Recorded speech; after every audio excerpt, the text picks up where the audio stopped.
Nous avons donc passé en revue les différentes étapes de la respiration qui vont permettre les échanges gazeux, les transports des gaz jusqu'au tissu et inversement des tissus vers le poumon.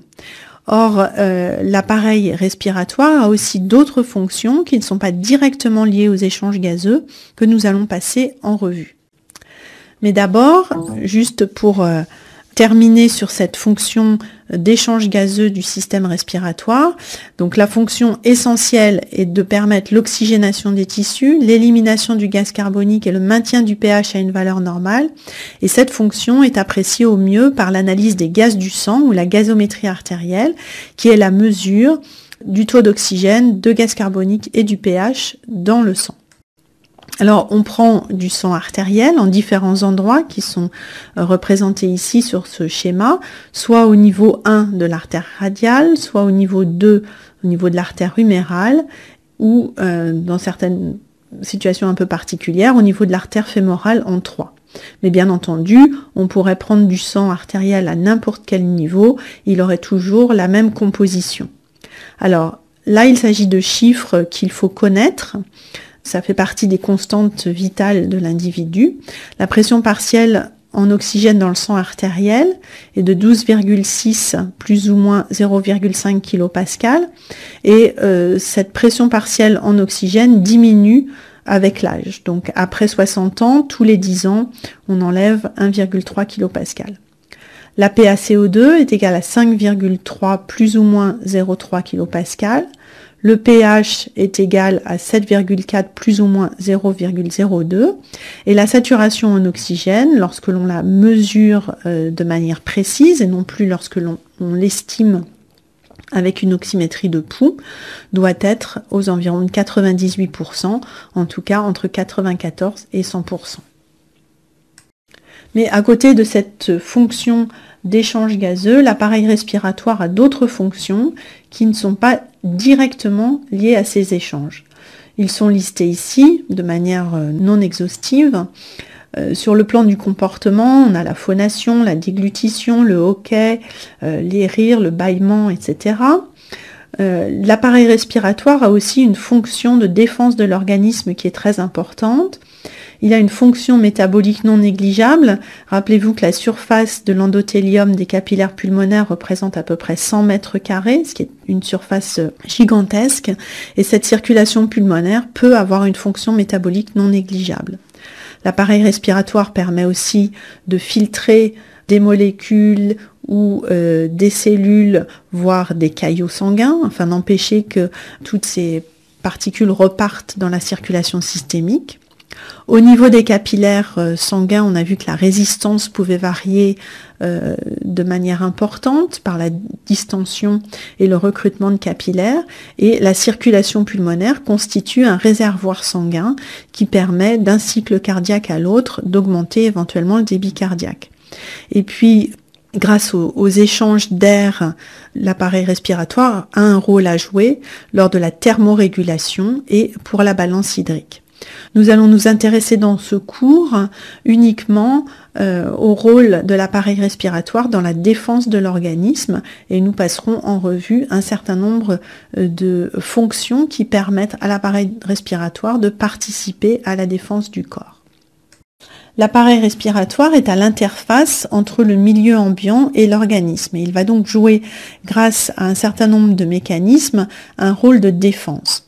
Ces mécanismes sont la clairance mucociliaire, l'élimination de certaines particules grâce au mucus et aux cils de l'appareil bronchique, des facteurs mécaniques, essentiellement la toux et l'éternuement, le conditionnement de l'air inspiré auquel on a fait allusion dans le chapitre justement sur l'air inspiré, la flore normale qui tapisse la muqueuse d'un certain étage de l'arbre bronchique, le tissu lymphoïde qui est distribué depuis le nez jusqu'aux bronches et aux bronchioles de petit calibre, et enfin les macrophages alvéolaires.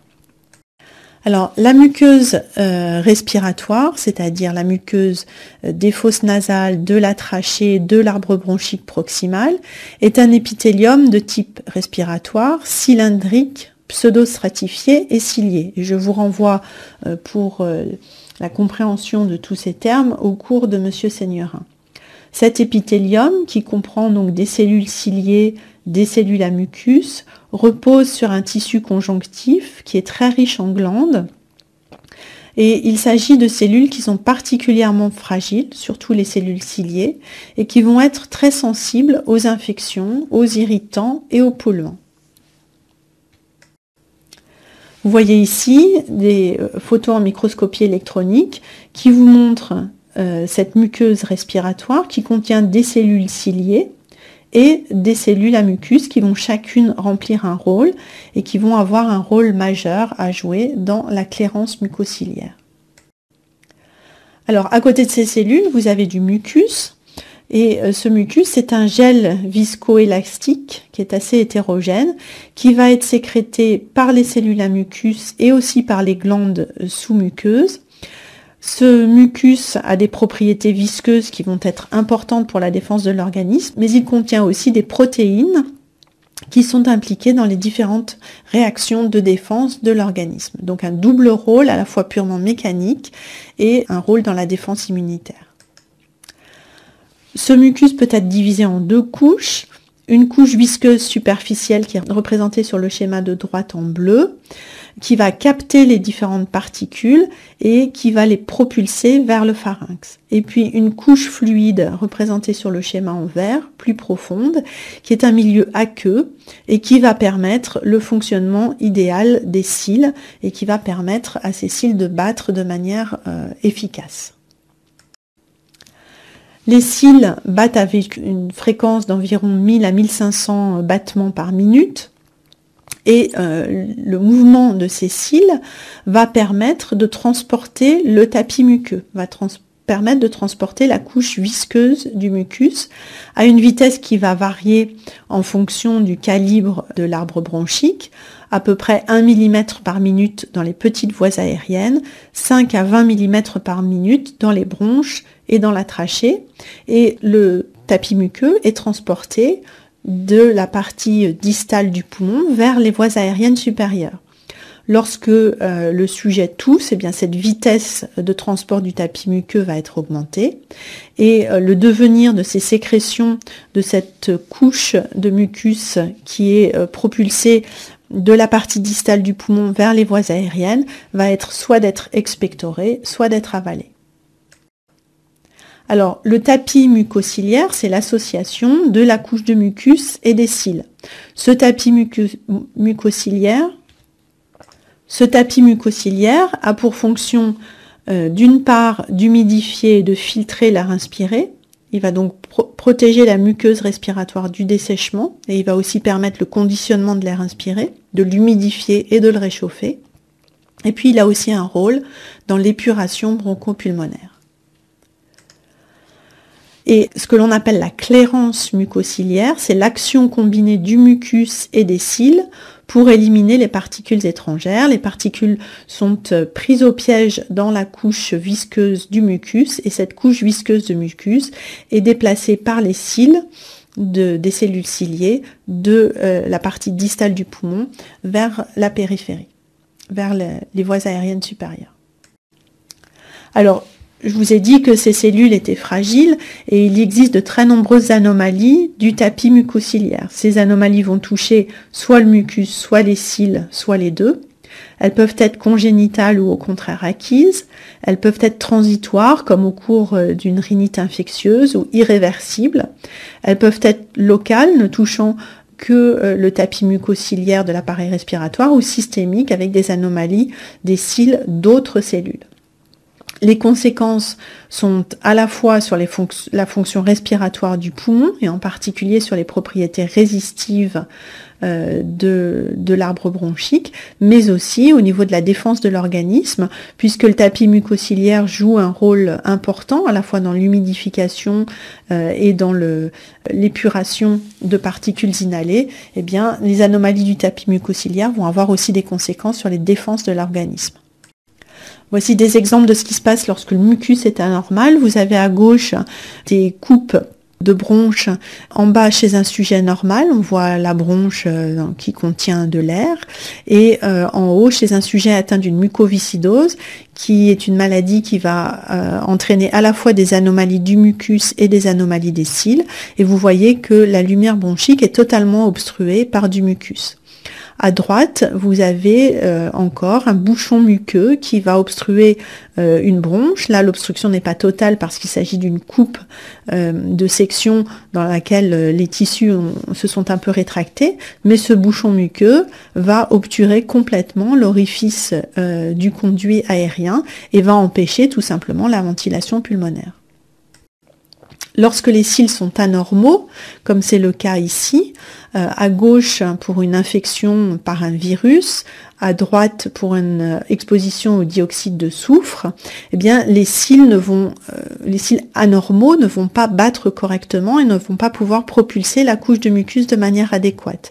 Au cours d'une infection virale aiguë, on va voir des anomalies avec des microtubules dans les cils qui sont soit éliminés, soit au contraire des microtubules supplémentaires, et ce type d'anomalie va se réparer spontanément.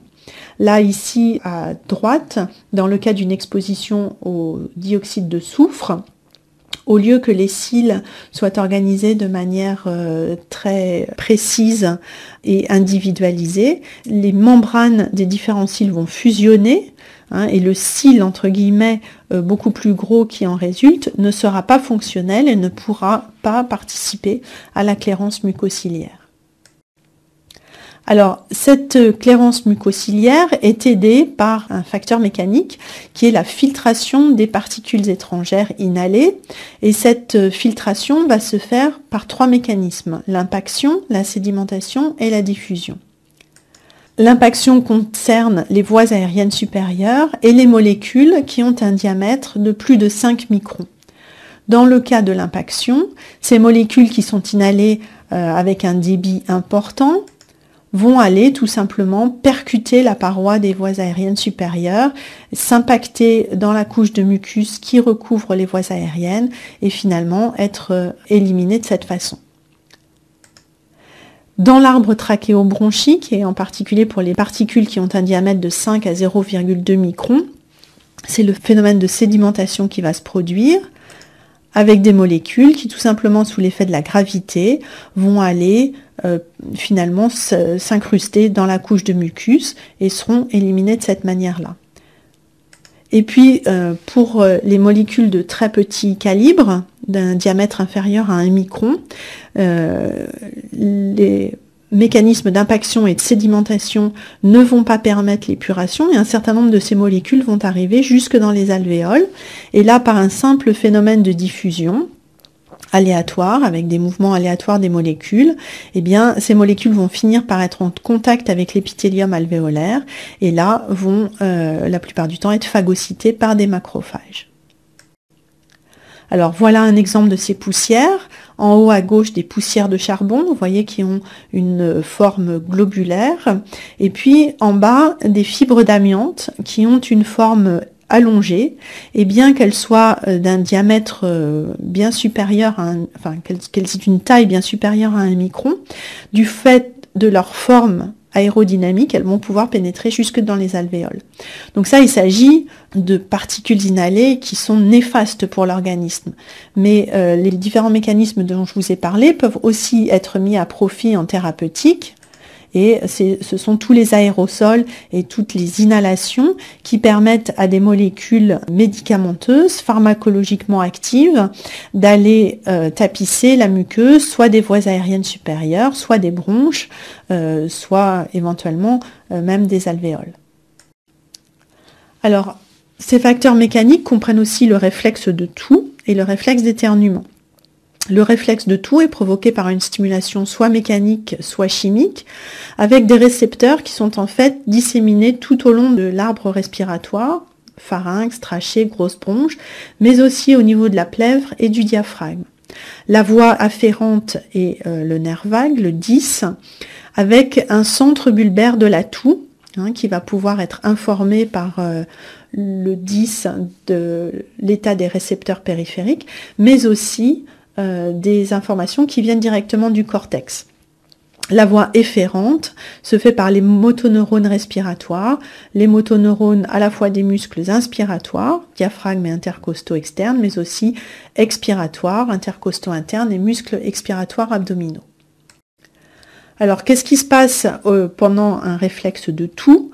On a d'abord une inhalation profonde avec un sujet qui va augmenter son volume pulmonaire jusqu'à la capacité pulmonaire totale. Ensuite, une expiration forcée d'abord à glotte fermée. Et puis, on a une ouverture brutale de la glotte avec une expiration bruyante, avec un haut débit qui se fait par la bouche. Donc, je vous invite à tousser pour pouvoir suivre ces différentes étapes. Une inspiration profonde, une expiration forcée mais qui ne fait pas sortir d'air parce que la glotte est fermée, une ouverture brutale de la glotte et une expiration bruyante. Vous voyez ici sur la partie la plus à gauche du schéma l'effet de ce réflexe de toux sur le calibre de la trachée.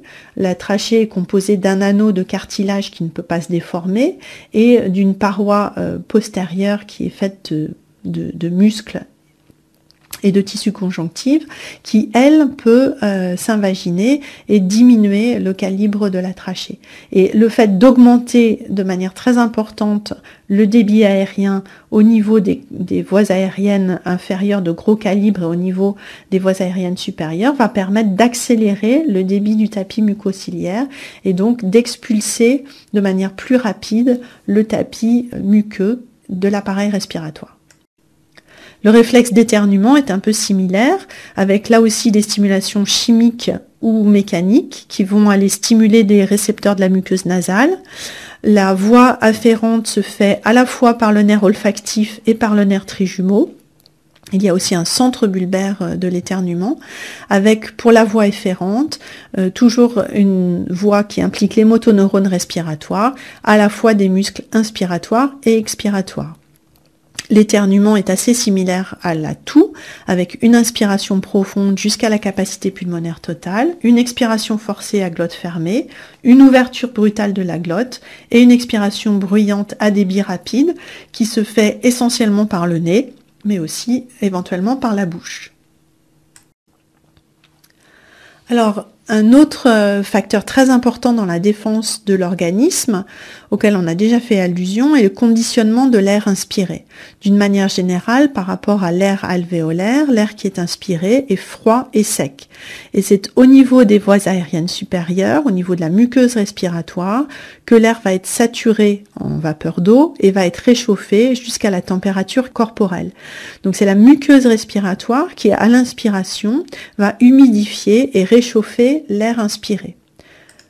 Au cours de l'expiration, la muqueuse qui a été refroidie et desséchée pendant l'inspiration va pouvoir récupérer une partie de la chaleur et de l'humidité.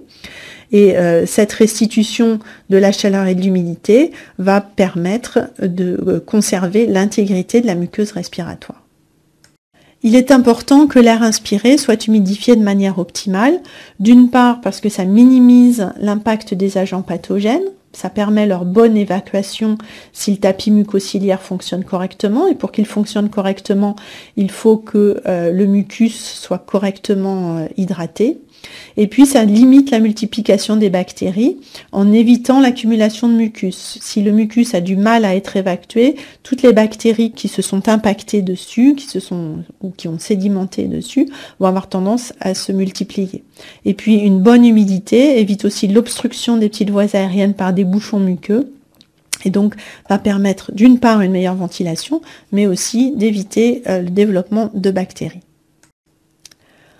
Au niveau de la muqueuse nasale et de la muqueuse pharyngée, on a aussi un autre système de défense qui est celui de la flore bactérienne normale qui est présente de manière tout à fait physiologique à la surface de la muqueuse nasale et pharyngée. Il s'agit de bactéries non pathogènes qu'on appelle des bactéries saprophytes et qui vont être en compétition avec des agents qui eux sont potentiellement pathogènes en diminuant leur colonisation. Et si cette flore pharyngée est diminuée, est trop faible, eh bien les agents pathogènes eux vont trouver leur place et vont pouvoir se multiplier. Mais dès que l'on est en aval du pharynx, la flore bactérienne disparaît et les voies aériennes inférieures et le parenchyme pulmonaire sont stériles. Alors tout au long de l'appareil respiratoire, un autre système aide aussi à bloquer le développement d'agents infectieux, c'est le tissu lymphoïde. Au niveau des voies aériennes supérieures, ce sont essentiellement des amas importants de tissus lymphoïdes que sont les amygdales et les végétations adénoïdes. Les amygdales palatines, en tout cas, sont faciles à voir à l'examen de la cavité buccale, c'est ce qu'on voit à gauche. Les végétations adénoïdes, elles, sont situées en arrière des fosses nasales sur la partie postérieure de la paroi pharyngée. Et puis dans le reste de l'appareil bronchique, on retrouve des lymphocytes T et des lymphocytes B. Les lymphocytes T sont dispersés dans la muqueuse. Les lymphocytes B sont soit diffus, soit groupés en amas, comme on voit là au bout de la flèche bleue sur la photo de droite. Et à la fois ces gros amas de tissus lymphoïdes que sont les amygdales et les végétations adénoïdes et les cellules du système immunitaire qui sont disséminées dans la muqueuse vont permettre aussi à l'organisme de se défendre contre l'invasion d'agents infectieux pathogènes. Enfin, en dernière ligne de défense, on a les macrophages alvéolaires qui sont en fait le principal système de défense de l'espace alvéolaire où il n'y a plus ni réflexe de toux, ni filtration mécanique, ni tissu lymphoïde. Ces macrophages alvéolaires vont sécréter de nombreux facteurs et puis ils vont aussi phagocyter les particules qui ont été inhalées, soit des particules inertes comme des fibres d'amiante, soit des agents infectieux. Une fois qu'ils ont phagocyté ces particules, soit ils restent dans les alvéoles sous forme d'amas, de cellules à poussière, qu'on voit là sur cette radio de poumon, car il s'agit de l'inhalation de particules qui sont radio-opaques, ou alors ils sont éliminés par le tapis mucociliaire, voire même ils peuvent passer dans l'interstitium et ensuite dans la circulation générale.